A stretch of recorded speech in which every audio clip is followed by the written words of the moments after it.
saya ingin menyapa Anda semuanya dan sekaligus ingin mencari tahu apakah selama ini ada masalah-masalah yang perlu saya ketahui.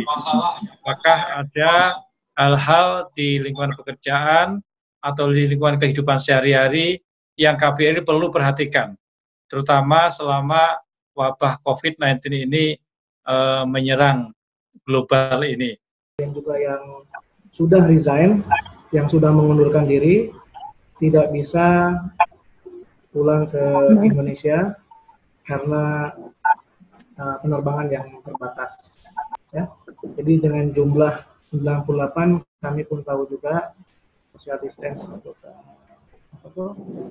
pesawat berapa kapasitasnya, so mereka sangat menunggu sekali. Kira-kira daripada komunitas ICA ada sekitar 5-10 orang. Ya, itu yang nomor satu pertanyaan kami. Yang kedua, mengenai pemutusan hubungan kerja ataupun PHK ataupun pengurangan gaji, pengurangan jam kerja, apakah pihak KBRI bisa melakukan sedikit approach ya kepada majikan, ada kebijakan-kebijakan tertentu dan memberikan pengertian kepada majikan-majikan yang ada di Brunei Darussalam. Terima kasih ya, Chef Nova. Sebelum saya jawab, saya mau tanya dulu ya, kawan-kawan Chef Nova dan kawan-kawan ini berapa persen di sektor perhotelan dan berapa persen kira-kira di sektor restoran? Oke, kalau sektor restoran, anggota kita ada semua total anggota ICA ada sekitar 250. Jadi yang di hotel kira-kira 50%. Paruh-paruh ya? Restoran dan catering 50%. Karena jumlah hotel di Brunei ini tidak banyak. Ya, gitu. Oke, makasih. Yang pertama, pertanyaan mengenai penerbangan ya. Saya memang merencanakan, ya. Jadi saya memang merencanakan dengan kawan-kawan di KBRI, sedang saya upayakan untuk kembali mendata. Saya kira sehari 2 hari ini kita akan memutuskan. Setelah besok saya sudah minta tolong Pak Arif dari protokol konsuler untuk mengadakan pembicaraan-pembicaraan dengan Royal Brunei Airlines dan juga dengan Air Asia ya, untuk menjajaki kemungkinan pesawat khusus untuk yang kedua. Kita akan lihat mana yang lebih sanggup lebih cepat, kita akan lihat mana yang harga tiketnya lebih murah, dan mana yang lebih mudah soal perizinan terbang di Brunei-nya, juga terbang di Indonesia, mana yang lebih mudah. Yang penting untuk kawan-kawan semuanya, KBRI akan terus berupaya untuk memproses kemungkinan penerbangan khusus yang kedua. Seperti kemarin, selain yang 98 terangkut, masih ada juga sekitar 70 atau 80 yang belum terangkut kemarin. Artinya kalau satu pesawat hanya boleh memuat 98, untuk mendapatkan tambahannya tidak terlalu banyak. Nah, untuk itu saya minta ICA dan juga kawan-kawannya lain mendata warganya. Kira-kira berapa orang yang betul-betul memenuhi syarat, ya sangat urgent untuk kita angkut ke Jakarta. Nah, yang kedua, mengenai masalah-masalah kemungkinan PHK atau kemungkinan pengurangan jam kerja atau pengurangan gaji, ya ada 2 hal.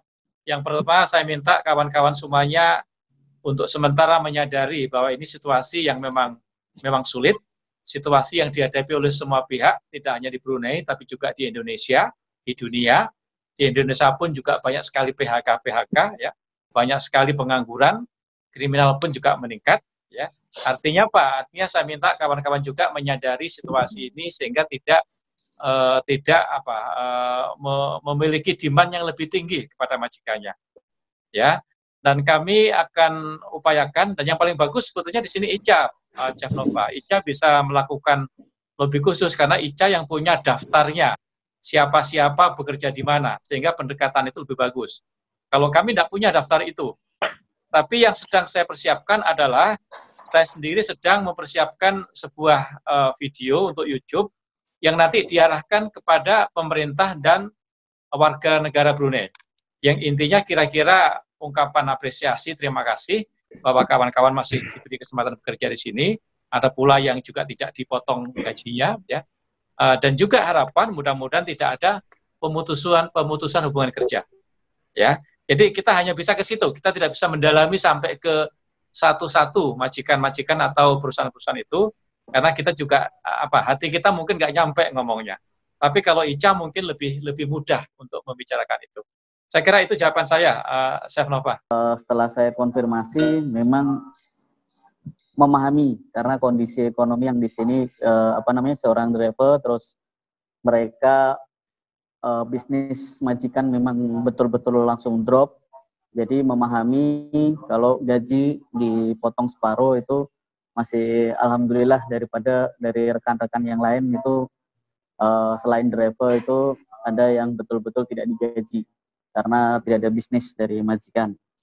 Nah dari situ mungkin itu tadi sudah dijawab Pak Dubes yang pertama dari Chef Isa tadi, Chef Nova tadi yang menanyakan tentang pemotongan gaji tadi sama tiket pesawat. Jadi sebetulnya juga ada anggota kami yang habis kontrak terus karena kemarin itu belum ada penerbangan sama majikan, terus langsung otomatis di pending. Nah ini masih menunggu keputusan untuk penerbangan dari majikan, dan nanti kalau sekiranya ini kan tadi targetnya mungkin sekitar, kalau penerbangan yang kemarin tanggal 1 itu kan 78 ya, 98. Nah itu kalau sekarang sudah ada stok, mungkin kita bilang stok ya Pak ya, itu sudah sekitar 70-80 orang, kan tambahnya berarti tinggal sedikit saja. Jadi nanti mungkin kalau dari anggota yang lain, dari komunitas yang lain mungkin masih ada banyak yang lebih ini, karena di anggota saya kena pending 3 bulan, jadi mungkin insya Allah masih menunggu keputusan penerbangan berikutnya aja. Yang kemungkinan mau perlu pesawat berapa orang? Kami belum. Yang informasi terakhir kemarin itu 2 orang, Pak. Oke, nanti rajin-rajin aja ngelihat Facebooknya atau media sosial KBRI ya. Siap Pak, siap. Rajin-rajin aja, nanti kan ada di situ ya. Iya, soalnya ini kan posisinya dia sudah di pending, jadi mungkin ya mau menghabiskan pendingnya dulu juga kali. Bulan Juli habis. Oke, insya Allah. Oke, terima kasih. Yang berikutnya. Langsung aja pertanyaan saya. Apakah setiap mau pulang harus mendaftar di KBRI atau memang ada tiket yang nanti dijual di di RBI atau Air Asia gitu? Mungkin itu saja Pak dari saya Pak. Oke. Langsung saja saya jawab. Terima kasih Mas Wanhari. Jawabannya kan tidak ada pesawat ke Jakarta. Oh iya, siap. Kan tidak dijual. Iya. Berarti tapi harus kalau mau coba-coba sebetulnya bisa, kalau mau coba-coba. Yaitu dari Brunei ke Kuala Lumpur pakai Air Asia, dari Kuala Lumpur ke Jakarta pakai Air Asia. Itu kalau dicoba boleh. Tapi juga harus diwaspadai karena di Malaysia pun juga tidak boleh keluar. Iya. Ya. Jadi ada aturannya, transit berapa jam itu ada aturannya. Kalau mau coba-coba ada, tapi praktis ke Jakarta langsung tidak ada.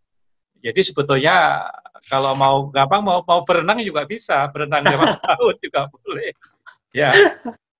Sudah, nggak usah khawatir. Yang penting kita akan lakukan yang terbaik ya. Kita akan coba secepat mungkin dapat pesawat khusus yang kedua kalinya. Kalau nanti masih ada lagi, kita akan cari lagi. Ya, insya Allah kita akan bantu. Kapanpun jangan sampai ada warga negara kita dari PMI kita yang sudah nggak bekerja tapi tetap di sini, nggak bergaji, apalagi nggak ada tempat tinggal. Kita akan upayakan sebaik mungkin. Jangan sampai ada seperti ini. Ya, insya Allah kita doakan aja. Terima kasih. Ya.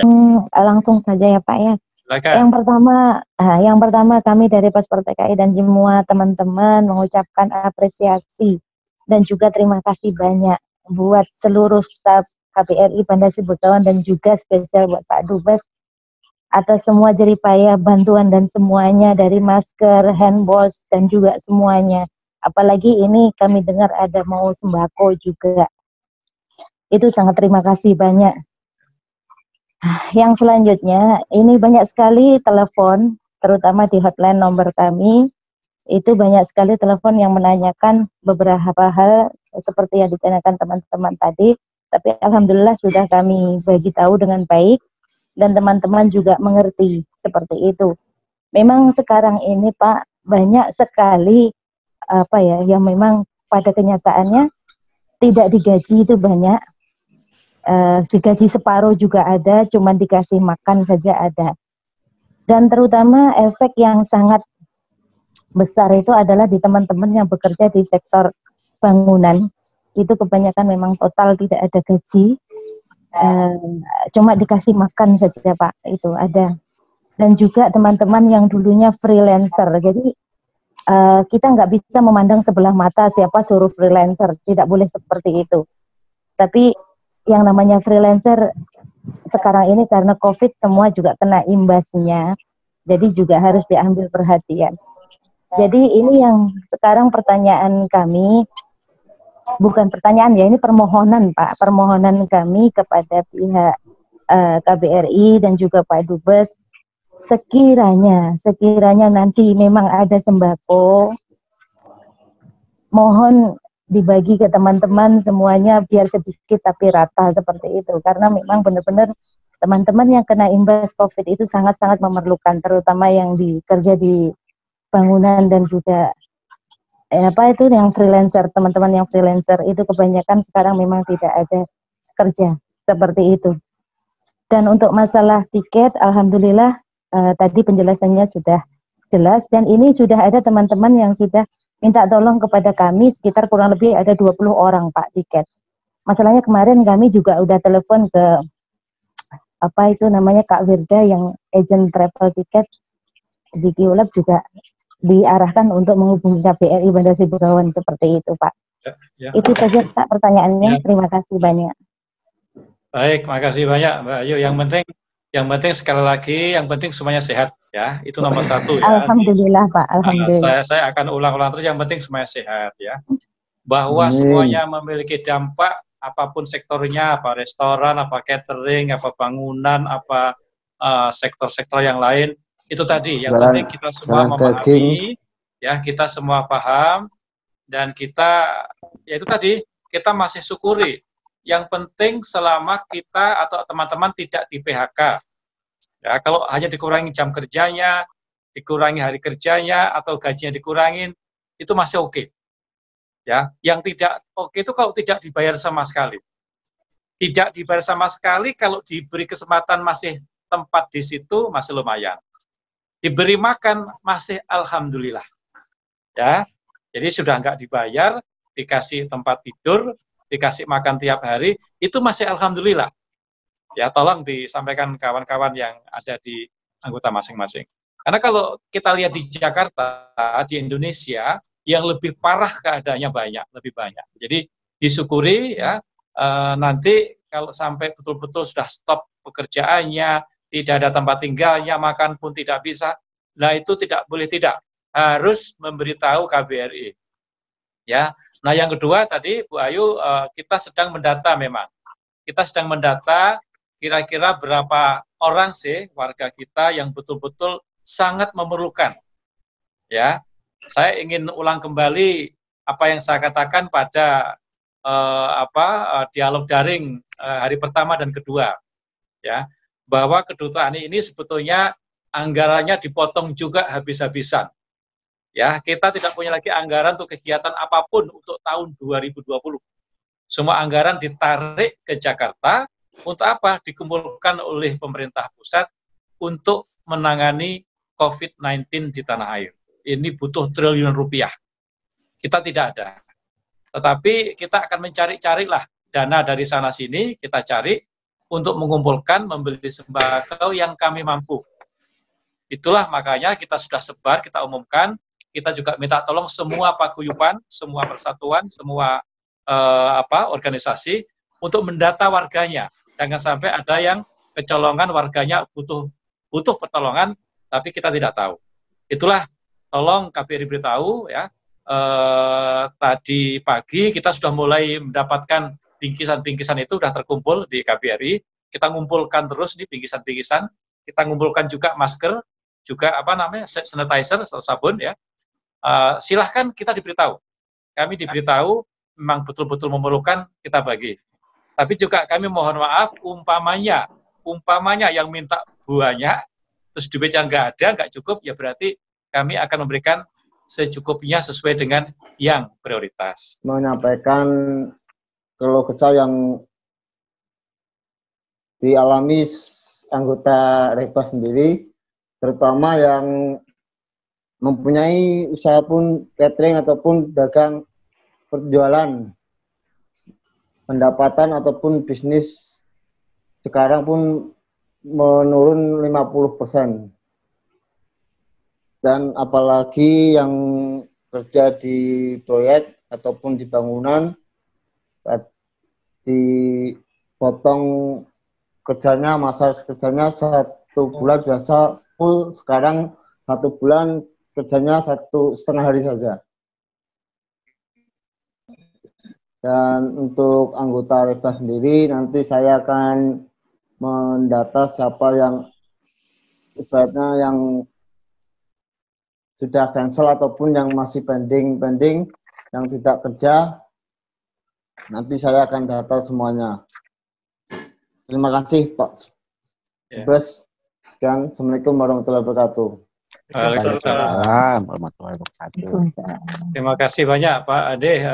Saya juga senang mendengar dari Areba tidak ada yang bermasalah, dan silakan didata saja ya.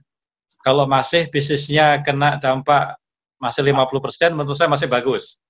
Iya, ya. Masih. Kalau masih bagus. Kalau kita dengar tadi dari kawan-kawan yang lain ada sampai 80% berkurang jauh, itu udah luar biasa. Kalau masih 50% bertahan, itu masih patut disyukuri. Karena memang keadaannya begini. Restoran pun juga tidak boleh menerima tamu, hanya delivery aja. Orang tidak boleh keluar ya. Memang begini keadaannya. Tapi yang patut kita syukuri itu tadi. Di Brunei sudah 12 hari ini sudah tidak ada penambahan kasus. Ini kita syukurin. Kalau Brunei melarang orang asing masuk, itu memang untuk mencegah adanya kasus-kasus positif impor, ya.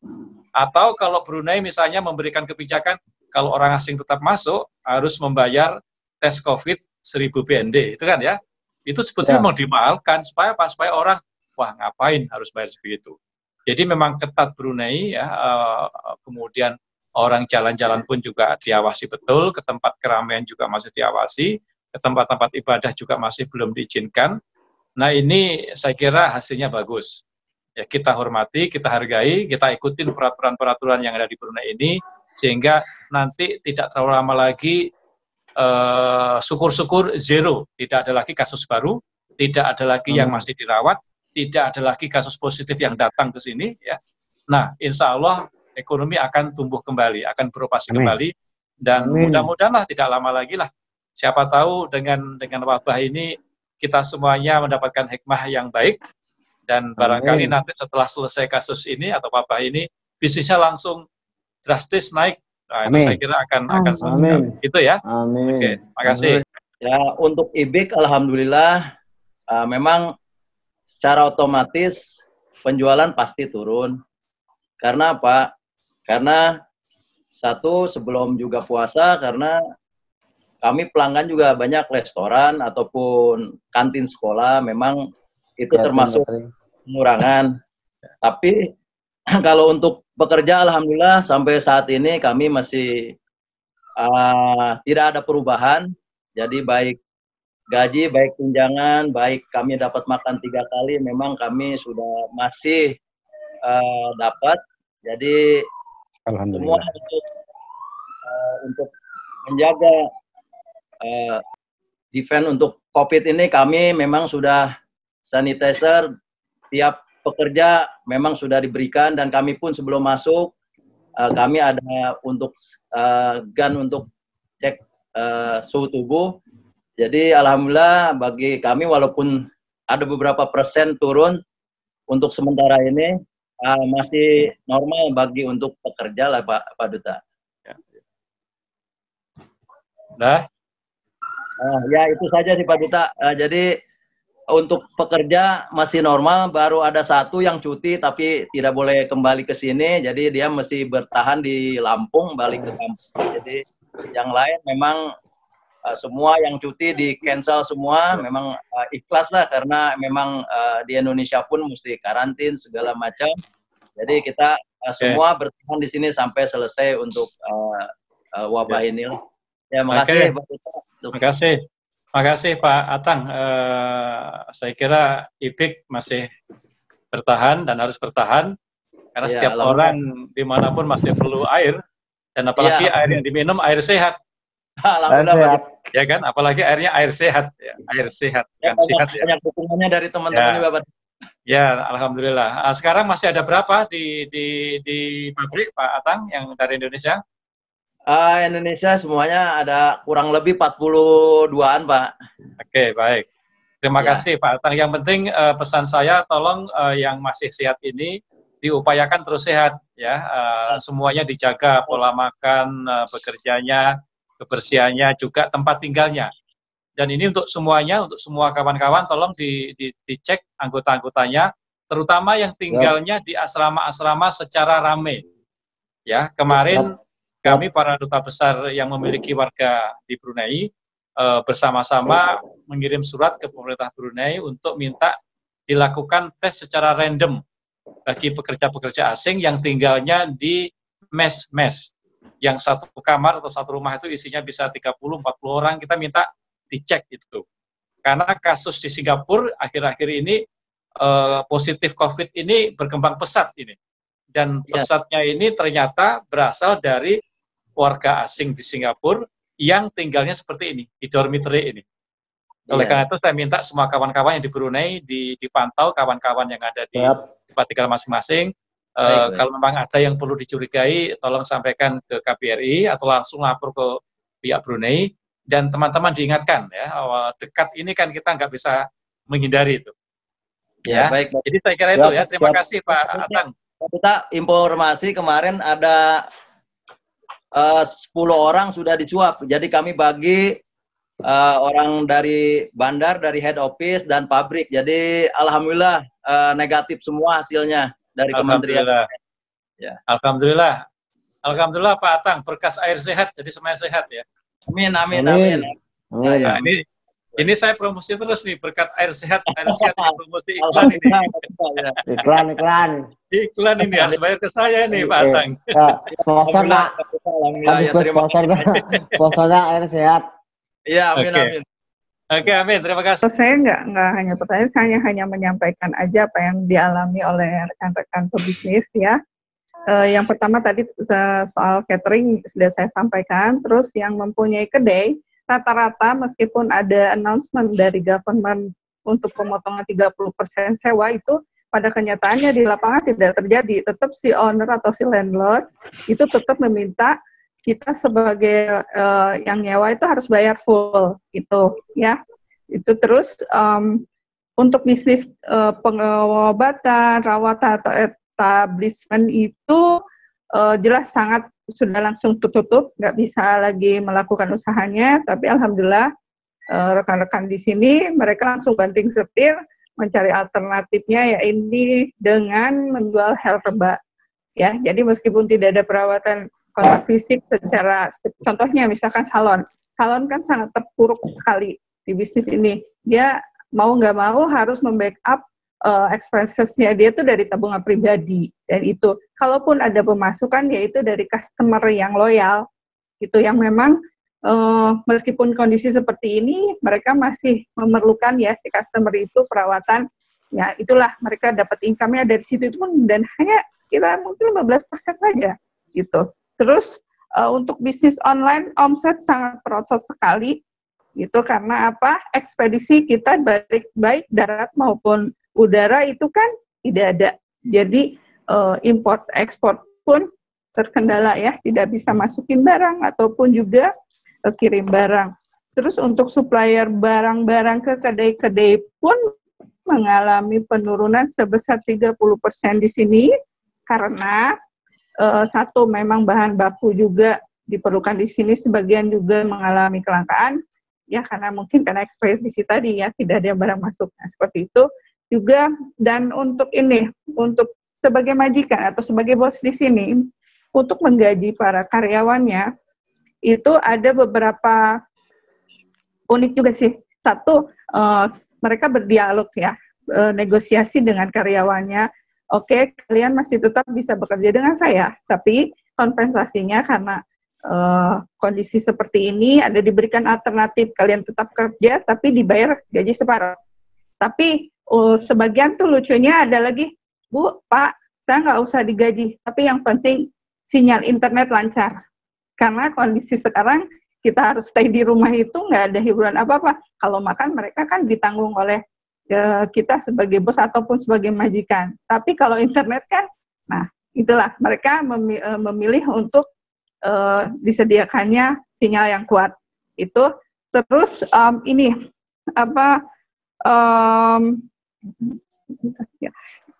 untuk bisnis daripada properti itu untuk kondisi sekarang memang mengalami penurunan yang sangat-sangat drastis karena orang Brunei sendiri di sini untuk urusan ataupun masalah pembangunan atau itu bisa dikategorikan keperluan tersier ya. Jadi mereka lebih memfokuskan ke masalah yang benar-benar premier di sini ya. Ini keperluan sembako untuk pangan mereka gitu. Dan alternatif-alternatif yang teman-teman dilakukan yaitu seperti yang bisnis catering karena kita nggak bisa dine in itu membuka DO ya untuk delivery order makanan. Terus yang misalkan salonnya tutup jual herba dan yang punya kedai-kedai banting setir ke jualan yang memang jadi banting setir ke makanan.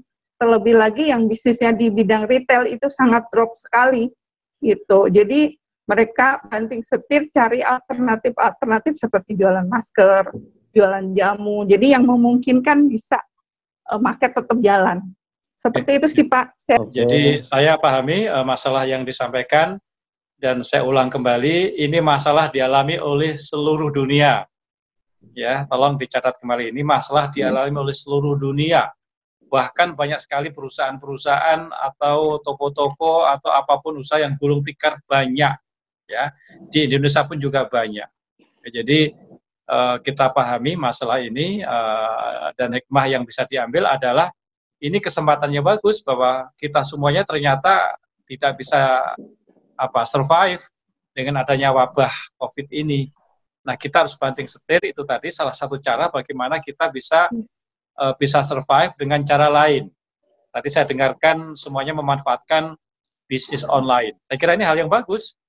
Bisnis online atau daring yang selama ini sudah mulai tumbuh pesat dan memiliki omset sangat-sangat tinggi.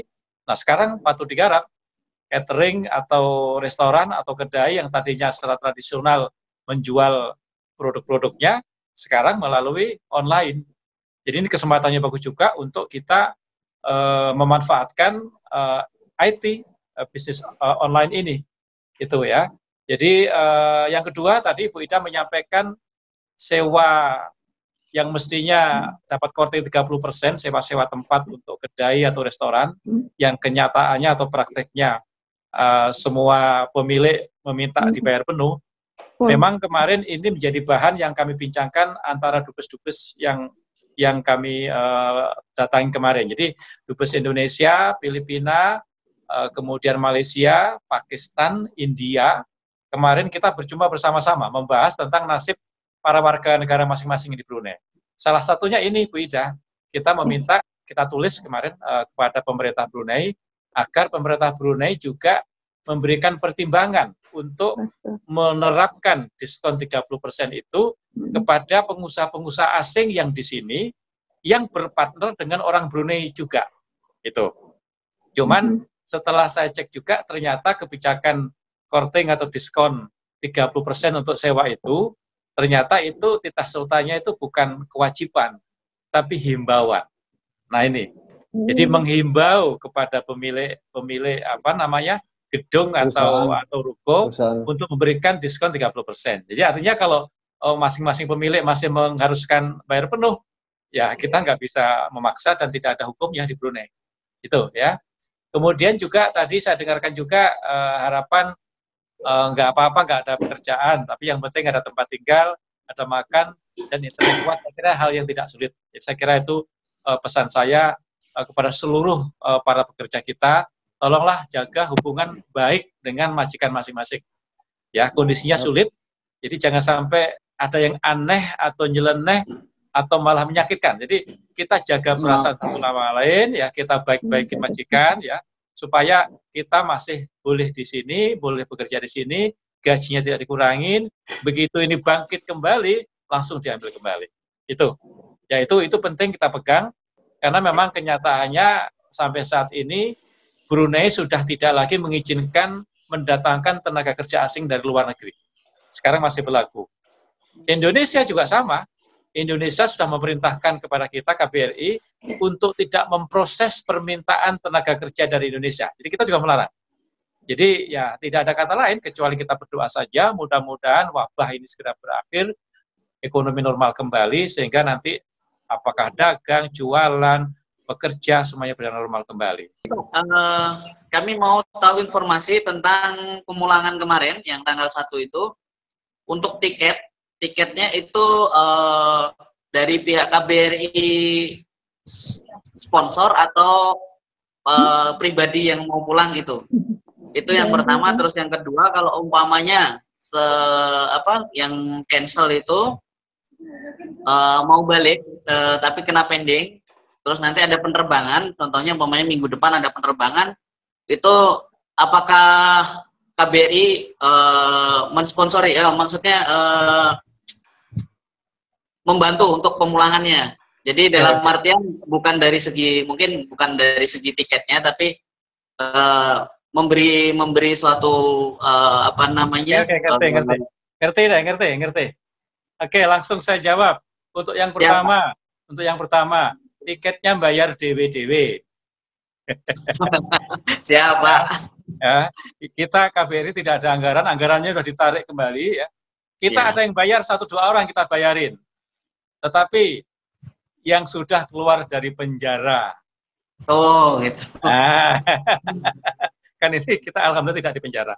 Yang sudah betul-betul perlu bantuan itu pun kita seleksi, ya. Karena kalau semuanya ya nggak ada, duitnya nggak ada. Jadi ya kita mandiri, tapi KBRI yang sudah lakukan adalah mendapatkan harga semurah mungkin. Ya, ini yang dilakukan KBRI. Jadi kita mendapatkan harga semurah mungkin, termasuk nanti untuk yang kedua pun, kalau kita nanti apakah mengambil RBA ataukah AirAsia, ya, kita pun akan melobi supaya tiketnya lebih murah lagi. Ya, sebetulnya tiketnya bisa lebih murah loh kemarin. Ya, kemarin tuh kita mendapatkan harga 325 BND. Ya, sebetulnya kita bisa lebih murah, bisa 300, bahkan bisa lebih kurang 300. Tapi ternyata ya satu pesawat yang mestinya boleh mengangkut 150 kapasitasnya tidak bisa terpenuhin. Kursinya harus diselang-seling, ada yang dipakai, ada yang tidak dipakai, tidak. Nah, sehingga hanya mampu mengangkut 98 orang. Nah, bagi pesawat mengangkut 150 atau 98 orang kan bayar bensinnya sama, pesawatnya juga sama. Maka tiket menjadi mahal. Itu ya. Tapi yang penting kita akan lebih terus, termasuk saya sudah bilang Pak Arief ya, untuk mencoba kemungkinan AirAsia, siapa tahu lebih murah ya. Tapi lebih murah juga harus jaminan aman. Jangan sampai suruh bayar 100 tapi nanti nggak aman di udara, ya nggak boleh juga. Ya kan? Kita tetap harus yang aman ya. Yang kedua pertanyaannya, kalau ada kawan-kawan sudah di Jakarta, apakah nanti bisa ikut ke Brunei? Tidak boleh. Ya, bukan saya yang melarang, Brunei tidak mengizinkan. Jadi pesawat kemarin pulang dari Jakarta ke sini yang dibawa hanya penumpang orang Brunei. Gitu ya, jadi belum boleh kecuali nanti peraturan Brunei sudah mengizinkan, sudah normal kembali, dibuka kembali. Karena kalau tidak yang rugi juga semua. Pihak RBA juga rugi tuh, nggak bisa terbang di mana-mana, rugi semua.